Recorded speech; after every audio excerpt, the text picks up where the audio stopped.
மொத்த பிரச்சனையும் படைச்சவன்ட்டு இருந்து கிடைக்க வேண்டியது எல்லாமே படைப்புகள்ட்ட இருந்து கிடைக்கும்னு சொல்லி எதிர்பார்த்துக்கிட்டே இருக்கிறோம். நம்மள படைச்சவன் என்னைக்கும் நம்மளுடைய தகுதியை, நம்மளுடைய திறமையை, நம்மளுடைய மதிப்பை, நம்மளுடைய சந்தோஷத்தை முடிவு செஞ்சுட்டான். ஆனா படைப்புகள்ட்ட இருந்து கிடைக்கும்னு சொல்லி பின்னாடியே போய்கிட்டே இருக்கிறோம். படைப்புகள் இன்னைக்கு நம்மளை உயர்த்தும், நம்மளை தாழ்த்தும், இன்னைக்கு புகழும், நாளைக்கு இகழும், இன்னைக்கு நேரம் கொடுக்கும், நாளைக்கு நேரம் கொடுக்காது, இன்னைக்கு அன்பு காட்டும், நாளைக்கு அன்பு இல்லைன்னு சொல்லி திரும்பி போயிடும். இது படைப்புகளுடைய இயல்பு. படைச்சவனை திருப்திப்படுத்தணும்னு வாழ்றவன் மட்டும்தான் இந்த உலகத்துல நிம்மதியா வாழ்வான். படைப்புகளை திருப்திப்படுத்தணும்னு வாழ்றவன் இந்த உலகத்துல தன்னையே மறந்து வாழ்ந்துகிட்டே இருப்பான். ரசூலுல்லாஹி ஸல்லல்லாஹு அலைஹி வஸல்லம் அழகான ஒரு நிகழ்வை சொன்னாங்க.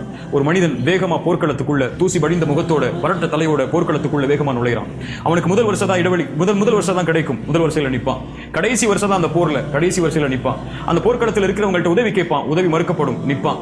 சாட்சி சொல்வான், சாட்சி மறுக்கப்படும், நிப்பான். ரசூலுல்லாஹ் சொன்னாங்க, இவனுக்கு சொர்க்கம் உண்டுன்னு சொல்லி. இந்த நபிமொழி ஒரு மிகப்பெரிய செய்தி நமக்கு சொல்லுது. இவன் எதுக்காக போர்க்களத்துக்குள்ள வந்தான்? படைச்சவனுடைய திருப்தி அடையணுங்கிறதுக்காக. முதல் வரிசைக்காக வரல.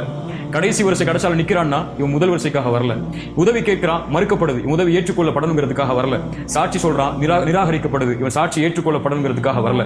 இவனுக்கு முதல் வரிசையோ கடைசி வரிசையோ உதவியோ சாட்சியோ எதுவும் தேவையில்லை. இவனுக்கு தேவை படைச்சவனுடைய திருப்தி. அதை நாடி வந்தான், அது கிடைச்சாங்க இருப்பான், அது இல்லைன்னா எது கிடைச்சாலும் அங்க இருக்க மாட்டான். படைச்சவனை திருப்திப்படுத்தணும்னு ஓடுறவன் இந்த உலகத்துல வெற்றி அடைஞ்சுக்கிட்டே இருப்பான். படைப்புகளை திருப்திப்படுத்தணும்னு ஓடுறவன் தோத்துக்கிட்டே இருப்பான்.